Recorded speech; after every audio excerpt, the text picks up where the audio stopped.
لبيك اللهم لبيك لبيك لا شريك لك لبيك إن الحمد والنعمة لك والملك لا شريك لك. دیکھیے ہمارے سامنے قربانی حج دو چیزیں ہیں، تو یہ میں ضرور اس لیے سمجھتا ہوں کہ جو مسائل ہیں نا اس میں ہم فرق نہیں کر پاتے، اس وجہ سے یہ مشکلات پیش آتی ہیں. اب دیکھیے میں آپ سے پوچھتا ہوں کہ حاجی اور غیر حاجی وہ اپنے مسائل ایک ہی مضمون سے ایک ہی سبجیکٹ سے پڑھتے رہتے ہیں اور سمجھ میں نہیں آتا. دیکھیے فرق ہے کہ نہیں. ہم لوگ غیر حاجی ہیں جو حج کو نہیں جاتے، ہم لوگ عید کی نماز پڑھتے ہیں نا، عرفے کے دن کا روزہ رکھتے ہیں. فرق ہوا نا. حاجی لوگ عید کے دن کی نماز پڑھتے ہیں، سمجھ میں ہی نہیں آتا ان کے. ان سے پوچھو تو غور کرے گا کہ عید کی نماز پڑھی کہ نہیں میں. ہاں ہم لوگ قربانی کرتے ہیں، فصلی لربک وانحر، نماز پڑھو پھر قربانی کرو. وہ کبھی پوچھتے ہیں صلاۃ خلص؟ کبھی کوئی نہیں پوچھتا. ایک عجب دھن رہتی ہے. تو معلوم ہوا یہ میں نے چند نقطے پوائنٹ اس لیے بیان کیا کہ حاجی غیر حاجی میں فرق ہے. یہ فرق نہ سمجھنے کی وجہ سے بڑی دشواری پیش آتی ہے. اب دیکھیے ہم کیا کرتے ہیں، قربانی سنت ابیکم ابراہیم ہر سال کرتے ہیں نا قربانی. جدہ میں ٹکٹ ملتا ہے الاضحیہ، اضحیہ حدیث شریف ہے. نبی کریم صلی اللہ علیہ وسلم فرماتے ہیں من اراد ان یضحی، جو قربانی کا ارادہ کرے. تو آپ جانتے ہیں کہ ناخن، بال، چمڑا نہ ادھیڑے. صحیح. حاجی کیا کرتے ہیں؟ کیا اضحیہ دیتے ہیں؟ نہیں. دیکھیے ایک نہیں تین جگہ آپ کو ملے گا.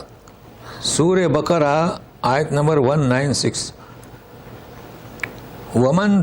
فمن تمتع بالعمرۃ الی الحج، عمرہ اور حج کرے گا، فمستیسر من الہدی. اضحیہ نہیں ہے، ہدی نام ہے. اسی صفحے پر 3 دفعہ آپ کو ملے گا حج. تو جو حج کرے گا، تمتع کرے گا، قران کرے گا، ہدی، قربانی نہیں. اب مان لیجیے کہ ایک شخص حج کو گیا ہے تو اسے کیا دینا ہے؟ ہدی دینا ہے اگر اس نے قران کیا ہے تو. مگر وہ کیا کرتا ہے؟ قربانی دیتا ہے. کون سی؟ جو گھر کرنا چاہے، بچوں کو دینا چاہے، وہ وہاں پر قربان کرتا ہے. اور اس کا جو واجب ہے جس کا ذکر قرآن میں ہے اسے نہیں کرتا، اسے اس کا علم ہی نہیں. تو کیوں ایسا؟ اس لیے کہ حاجی غیر حاجی کے مسائل اسے معلوم نہیں. تو حاجی کے مسائل اور ہیں، غیر حاجی کے اور ہیں. لیکن ایک نقطہ،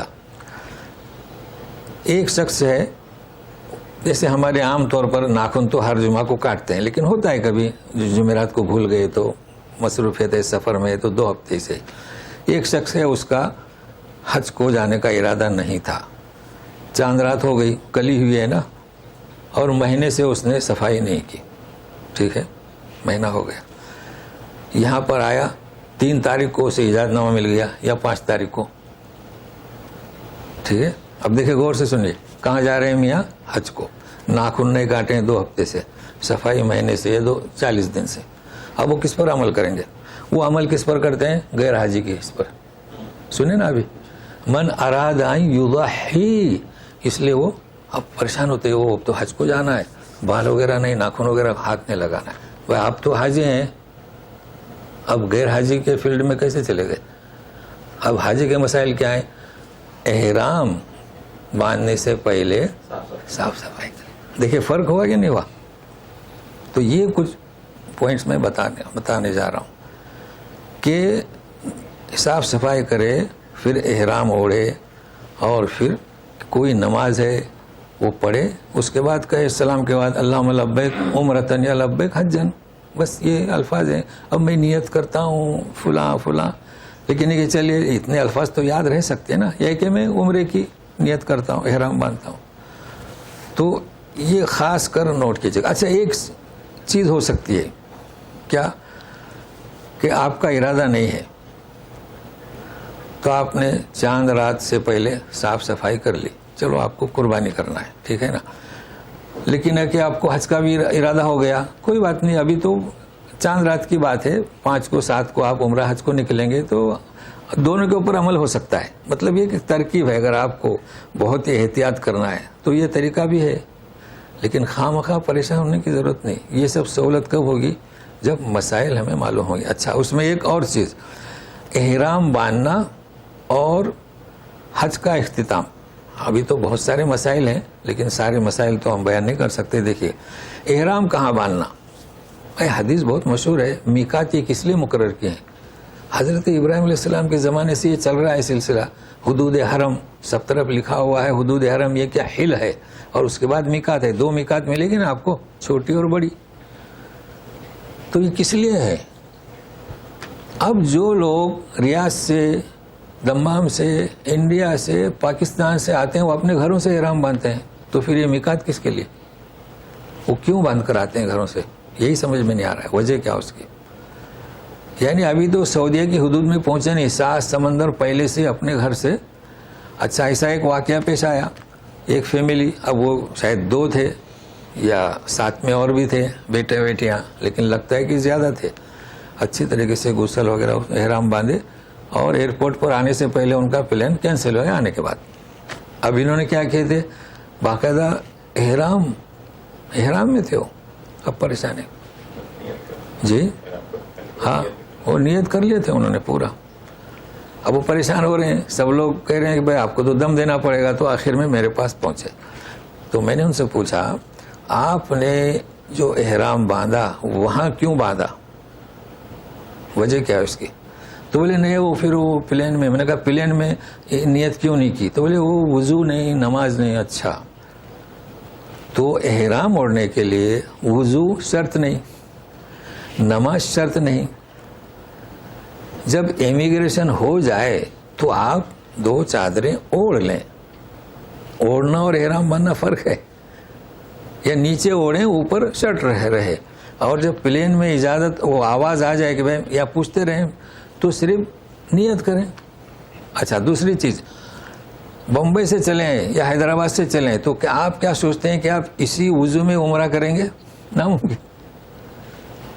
مکے سے اگر آپ یا جدہ سے وضو کر کے نکلیں تو اسی وضو سے آپ عمرہ نہیں کر سکتے. کبھی حج کے موسم میں 4 گھنٹے لگتے ہیں. تو یہ چیزیں ضروریات میں شامل نہیں ہیں. خواہ مخواہ پریشان. اب 2-3 دم ان پر لاگو ہو گئے. یہاں بکرے بھی آج کل مہنگے ہیں. تو خیال رکھیں، آپ کپڑا یعنی اوڑھ لیں، خاص کر نیچے. اوپر چاہے تو شرٹ پہنے یا چاہے احرام اوڑھ لیں. وہ نیت کب کریں گے؟ پلین میں. چلو ٹھیک ہے، آپ کو اتنی جلدی ہے، بھول جائیں گے تو ابھی 4 گھنٹے تو لگتے ہیں جدہ آنے کے لیے، تو کچھ پہلے بھی کیے تو صحیح ہو جائے گا، ایسی کوئی بات نہیں. اچھا، دوسری چیز، جب اعلان ہوتا ہے کہ چلو میقات آ گئی، اب آپ باتھ روم میں جائیں گے تو پلین کیا اٹکا رہے گا آپ کے لیے؟ رکا رہے گا؟ وہ تو چلا. خالی انہوں نے آواز دی میقات آ گئی تو کتنا آگے گیا، فٹ سے وہاں لبیک عمرتن یا لبیک حجن. تو کئی چیزیں ہیں، تو اس کا کیا ہے، معلومات لیں اور اطمینان رکھیں. اچھا، دوسری چیز اب ہم بتائیں کہ جاتے ہیں یہاں سے، اگر آپ مکے میں داخل ہوتے ہیں تو طواف قدوم ہوگا اور اس کے بعد صحیح ہوگی تو یہ آپ کا عمرہ ہو گیا. ٹھیک ہے، پھر آپ وہیں پڑاؤ کریں گے. کس کے لیے؟ جو تومتو کیا ہے، جو قران کیا ہے وہ سیدھا جائیں گے مینا. اب سنیے، یہاں پر بھی غلطی کر جاتے ہیں. عمرہ آپ نے کر لیا، اب وہ احرام باندھ کے پھر حرم میں داخل ہوتے ہیں. بھائی آپ کیوں داخل ہو رہے ہیں حرم شریف میں؟ کیوں داخل ہو رہے ہیں؟ حج کہاں سے شروع ہوگا؟ مینا سے. نبی کریم صلی اللہ علیہ وسلم نے بھی پڑاؤ کیے تھے. تو احرام باندھ کر سارے مینا چلے گئے. تو کون سا طواف کرتے ہیں؟ سمجھ میں نہیں آتا. تو یہ بھی اس کا بھی خیال رکھیں. حج آپ مکے میں ہیں، احرام باندھ کر اوڑھ کر نیت کر کے، جو بھی 8 کو جاتے ہیں 7 کو مولم کے اوپر ہے. اچھا، دوسری غلطی کیا کرتے ہیں، اب تمتع ہے تو عمرہ کب ہوتا ہے؟ یعنی آپ طواف کرتے ہیں پھر صحیح کرتے ہیں، ہے نا، پھر بال کاٹتے ہیں.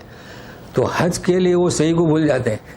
بھائی عمرہ تو چھوٹا ہے نا، اس میں طواف اور صحیح. تو بعد میں وہ طواف جی بال نہیں کاٹنا. کس میں؟ طواف صحیح کی بات نہیں، یہ عمرے کی بات ہو رہی ہے. عمرے میں طواف صحیح اور بال کاٹیں گے تو عمرہ ہو گیا، لیکن مین نقطہ ذہن میں رکھیں طواف اور صحیح. اچھا، حج میں جب آپ واپس آتے ہیں وہ تو یوم النحر میں آپ سب بال وغیرہ کاٹ دیتے ہیں، لیکن حج کا طواف صحیح باقی ہے نا، وہ بھول جاتے ہیں. بھائی عمرہ جو ہے اس کے لیے طواف اور صحیح، تو حج کے لیے بھی تو طواف اور صحیح، تو طواف افاضہ کر لیتے ہیں اور چلے جاتے ہیں مینا. اب صحیح کون کرے گا؟ یہ بھی ذہن میں رکھے. یہ میں خاص پوائنٹ بتا رہا ہوں. بھائی طواف افاضہ کے ساتھ صحیح بھی کرنا ہے. تو یہ مشکل آتی ہے. وہ بغیر احرام کرنا نا، وہ تو یوم النحر کپڑے اتار کے آئیں گے، چونکہ وہ بغیر احرام کے کیا وہ ہم لوگ بتاتے نہیں. دیکھیے آپ نے عمرہ کہاں سے شروع کیے؟ حرم سے، ٹھیک ہے، تو آپ احرام میں ہیں. حج کہاں سے شروع کیے؟ مینا سے، احرام سے. تو آپ طواف اور یہ کیسے کریں گے؟ بغیر کپڑے کے، بغیر احرام کے کپڑے کے. دونوں میں فرق ہے کافی، اس پر سمجھ سکتے ہیں اگر غور کریں تو. لوگ سوچتے ہیں، پوچھتے ہیں کہ ابھی میں نے وہ کنکریاں مارا تو ابھی کیا طواف افاضہ؟ وہ سوچتے ہیں ارے سادے کپڑے میں. میں نے کہا اب تو یوم النحر ہے، آپ کپڑے پہنیے، سب کچھ کیجیے، جا کے طواف کریں. اب وہ طواف کو عادی لیتے ہیں، جیسے کہ طواف کیا ہے اس کا نام ویدا، صحیح نہیں کرتے. تو یہ آپ کے جو حج کو جائیں گے انہیں تاکید کریں کہ طواف ویدا کرتے رہے. اچھا، اور ایک مسئلہ یہ تو سمجھ میں آ گیا نا جی. اچھا، ایک اور چیز، کبھی کبھی پہلے ایسا ہوتا تھا کہ لوگ مغرب تک عرفات میں نہیں پہنچتے تھے. بھائی مینا سے ہوتا تھا، اب بیچارے پریشان. اب تو ٹیلی فونس ہیں، تو عرفات کا وقت کب سے شروع ہوتا ہے؟ ظہر سے کہیے، زوال سے، تو کب تک رہتا ہے؟ فجر تک، اگلے دن فجر. ہاں. اچھا، پھر ایک نقطہ سنیے، اگر آپ ظہر میں چلے گئے، مغرب سے پہلے نکلے تو دم آپ کو نکلنے نہیں دیتے. وہاں وہ اس کے اہلکار کیا کہیں گے؟ پولیس کہیں گے، جوات والے کھڑے رہتے ہیں. لیکن اب مغرب بعد گئے، آپ پر دم نہیں، یعنی مغرب بعد داخل ہوئے عرفات میں. یعنی سنیے نقطہ، ظہر میں گئے، مغرب سے پہلے باہر آئے، دم. مغرب کے بعد گئے، آدھے ایک گھنٹہ رکے، واپس آئے، دم نہیں. اور یہ کوئی فقہی بات نہیں کر رہا ہوں، نبی کریم صلی اللہ علیہ وسلم کے زمانے میں ایسا ہوا. ایک صاحب پیچھے رہ گئے، ہوا رات کے اندھیرے میں عرفات میں کے میدان میں گئے. پیچھے رہ گئے تو دیکھتے تھے، بولے ادھر گیا ادھر گیا تھا کہ عرفات میں بھی جاؤں. تو آپ نے یہ نہیں فرمایا کہ تیرا حج نہیں ہوا، وہ رات میں گیا اور آیا، پہنچا. تو یہ خیال رکھیں کہ عرفات کا وقت ہمیں معلوم ہونا چاہیے. افضل یہ ہے کہ آپ ظہر میں جائیں، مغرب سے پہلے نکلے. لیکن اگر ایسا واقعہ ہو جائے، گاڑیاں نہیں پہنچی، لوگوں کی مغرب بعد پہنچی ہیں، ایسا ہوا ہے اور ہوتا ہے، تو اطمینان رکھیے، فجر سے پہلے تک آپ کو پہنچنا ہے. مزدلفہ کا کیا ہے؟ اب مزدلفہ فجر سے پہلے تک عرفات رہا ہو؟ نہیں، وہ کوئی بات نہیں، وہ فجر میں رہا نا، تو عرفات کے بعد مزدلفہ شروع ہوگا نا، تو سوال ہی نہیں آتا ہے. وہ اگر فجر سے پہلے مطلب ہے کہ 3 بجے 4 بجے اب وہاں سے نکلا ہے تو پہنچے گا یہاں، تو رات میں نہیں پہنچے گا، تو اس پر سے ساکت ہو گیا، کیونکہ مجبوری ہے نا. جب عرفات میں دن میں نہیں پہنچ سکا، رات میں پہنچا، حج ہو گیا. اچھا، یہ صرف عرفات کا میدان ہی ایسا ہے کہ وہاں پہنچنا ہے، باقی اس کا بدیل ہے. سمجھو نہیں پہنچا تو اس کے لیے دم ہے، لیکن چونکہ یہ عذر ہے اس لیے اس پر کوئی دم نہیں. اچھا، مزدلفہ میں پہنچ گئے.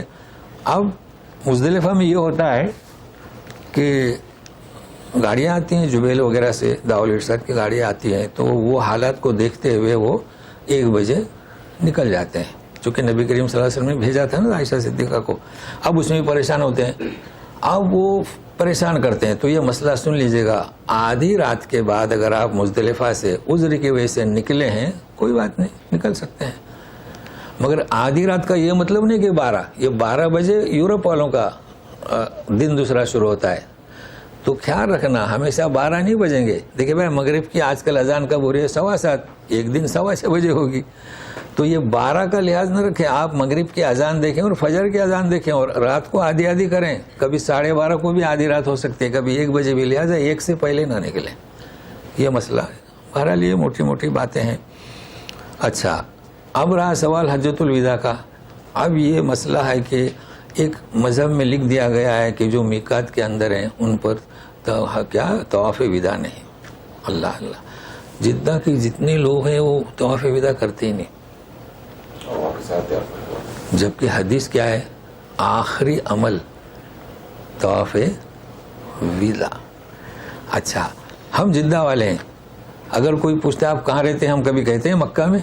کوئی نہیں مانے گا. تو ہم مکہ والے نہیں ہوئے, ہم جدہ والے ہوئے, تو ہمیں طواف وداع کر کے آنا چاہیے. اب یہ اور بات ہے, وہاں پر زحم ہے, رش ہے, وہ پھر مسئلہ وہ کیا کہتے ہیں ایمرجنسی کا, علماء سے پوچھیں اور مسائل حل کریں. تو یہ خاص خاص نقطے میں نے بتائے. لیکن یہ اصل مسئلہ کیا ہے, ہمارے یہاں دماغ میں جو کتابیں پڑھ پڑھ کر یہاں بھی جو آتے ہیں وہ کہتے ہیں نا, وہ اپنے مذہب کو پکا سچا سمجھتے ہیں, تو لوگوں کو گمراہ کرتے ہیں اور بیچارے بغیر طواف وداع کے آ جاتے ہیں. تو اس سلسلے میں ایک آپ کو بات بتاتا ہوں. کئی لوگ یہاں آئے تو ہم نے ان کو واپس کیا کہ جا کے, چونکہ میقات چھوڑے نہیں تھے نا. دیکھو مدینہ چلے جائیں گے تو میقات چھوڑ گئی, دم دینا پڑے گا. لیکن جدہ میں تو ہم نے واپس کیا, جاؤ دوبارہ کر کے آؤ. تو اب وہ لوگ پریشان ہیں, تو اچھی سی بہتر ہے نا کہ جائیے اور واپس طواف وداع کر کے آئیے. اب چونکہ معذور تھے. اچھا, اب رہا سوال, یہ تو باتیں میں نے بتلا دی, لیکن اس کے بعد بھی یاد رکھیے جب بھی آپ حج شروع کریں گے یوم الترویہ سے, آپ کبھی بھی سوال کر سکتے ہیں. رات کو 2 بجے 3, یہ نہیں کہ کل کریں گے, نہیں, پھر مسئلہ ہو جائے گا. فوراً فون کریں. یہ 3-4 دن تو ہم اس خدمت کے لیے تیار رہتے ہیں ہمیشہ. اب ہم بتاتے ہیں قربانی. قربانی جو ہے نا, پہلے تو معلوم ہوا نا حج میں کیا ہے, ہدی ہے. آپ قربانی کر سکتے ہیں, کوئی منع نہیں کیا گیا, آپ کریں. لیکن پہلے دیکھیں کہ آپ ہدی لیے ہیں کہ نہیں. ہدی کا اگر ٹکٹ لیتے ہوں تو ہدی کا لیں, اضحیٰ کا نہ لیں. اچھا, اب قربانی ہمارے یہاں جو ہوتی ہے نا, ہم نے دیکھا چونکہ مذہب میں لکھا ہوا ہے قربانی واجب, تو بیوی کی 1, 2 بیٹیوں کی 2, 2 بیٹیوں کی 2, کتنے 5 اور میاں کے 6, تو 6 بکرے قربانی کرتے ہیں. اور پھر 6 سال کچھ بھی نہیں. اس لیے بہتر طریقہ کیا ہے, آپ 1 بکرا لیں اور ان سب کو اس میں شریک کریں. لیکن فرق ہے, غور سے سنیے ہم کیا کہہ رہے ہیں. جیسے حدیث ہے اس سلسلے میں نبی کریم صلی اللہ علیہ وسلم کی کہ یہ میری جانب سے, گھر والوں کی جانب سے, اس لیے اس میں کوئی شک نہیں. مگر کرنا کیا ہے, آپ لیں 1 بکرا اور گھر والوں کو شریک کریں. ٹھیک ہے. اچھا, ابھی باپ ملازمت نہیں کر رہا, یہ بھی نقطہ سننے. باپ گھر میں ہے, 2 بیٹے کما رہے ہیں. ہمارے یہاں رہتے نا مشترک فیملیز, 2 بیٹے, پھر بھی ہمارا ایک ہی مکان. اب کیا کیا جائے, تو بیٹے خریدیں گے نا. تو بڑے بھائی نے ایسا نہیں کہنا کہ بھائی 20,000 کی بکری ہے, تو بھی مجھے 10,000 دے, میرے 10,000 اور سب کی جانب سے. نہیں. تو ابھی اس کو سننے کی کوشش کریں. آپ نے گھر والوں کو شریک کیا قربانی میں, یہ جائز ہے, عمل رسول. لیکن ملکیت میں شراکت نہیں چلے گی. سمجھ رہے ہیں نا, ملکیت آپ کی, آپ بکرا, صاحب خانہ بکرا خریدے اور فیملی کو شریک کرے. تو بڑا بھائی بکرا خریدے, چھوٹے بھائی کو شریک کرے. پھر آئندہ سال چھوٹا بھائی خریدے گا, بڑے بھائی کو شریک کرے. ہو گیا, سمجھ میں آ گیا نا جی. اچھا, اب آپ کہیں گے کہ پھر گائے میں شراکت ہے. گائے میں شراکت کیسے؟ اس گائے میں 7 حصے ہیں, تو اپنا حصہ خریدتا ہے, اپنا حصہ. ہر ایک کی ملک الگ الگ ہے, ایک حصے میں 2 حصے نہیں کر سکتے آپ. تو اس کا ذہن میں رکھے. ہو سکتا ہے آج کل بکرے بڑے مہنگے ہیں, تو بھائی چلیے ہم 2 مل کے بکرا خریدیں گے. تو نہیں, بکرے کے اندر ملکیت میں کیا اسے کہتے ہیں, شریک نہیں ہونا. باقی آپ ایک پورے گھر کی جانب سے جانور ذبح کریں. اچھا, کچھ لوگ کیا کرتے ہیں, یہ جو بڑا جانور ہے نا وہ خریدتے ہیں, اور عقیقہ بھی اس میں اور قربانی بھی اس میں. یہ بھی غلط ہے بھائی. عقیقہ اور چیز ہے, قربانی اور چیز ہے. قربانی میں حصے, چونکہ اس تمتع اور قران کی وجہ سے صحابہ ایک جانور خرید نہیں سکتے تھے, تو فرمایا کہ حصہ لے لو. اور عقیقے میں عرق دم, خون بہانا, تو حصہ کیسے؟ 2 آدمی عقیقے, 2 آدمیوں نے بچوں کا عقیقہ کر رہے ہیں, باقی قربانی, تو خون بہے گا کس کا؟ اس میں تقسیم نہیں ہے. یہ بھی لوگ نہیں سمجھ رہے ہیں. یہ سمجھنے کی باتیں. یہاں صحابہ نے کبھی بھی عقیقہ مشترک نہیں کیا. چاہے آپ اونٹ خریدیں, چاہے بیل, چاہے گائے, چاہے بکری, چاہے دمبا. جی, تو یہ مسائل میں نے بتلائے, تو ایسا ہرگز نہیں کرنا. جی ہاں, عرفے کا روزہ. عرفے کا روزہ یہ اصل میں یہ عرفے کا روزہ سنت ہے, اور یہ افضل ہے, اور اگلے پیچھے 1 سال کے گناہ معاف ہوتے ہیں. اب یہ کہ کب رکھنا, تو ہم لوگوں سے یہ کہتے ہیں کہ اس میں نہ الجھیں, چونکہ اس میں گروپ میں اختلاف ہوا ہے. پہلے ایسا تھا کہ ہمارے یہاں کے لوگ بضد تھے کہ نہیں 9 تاریخ کو,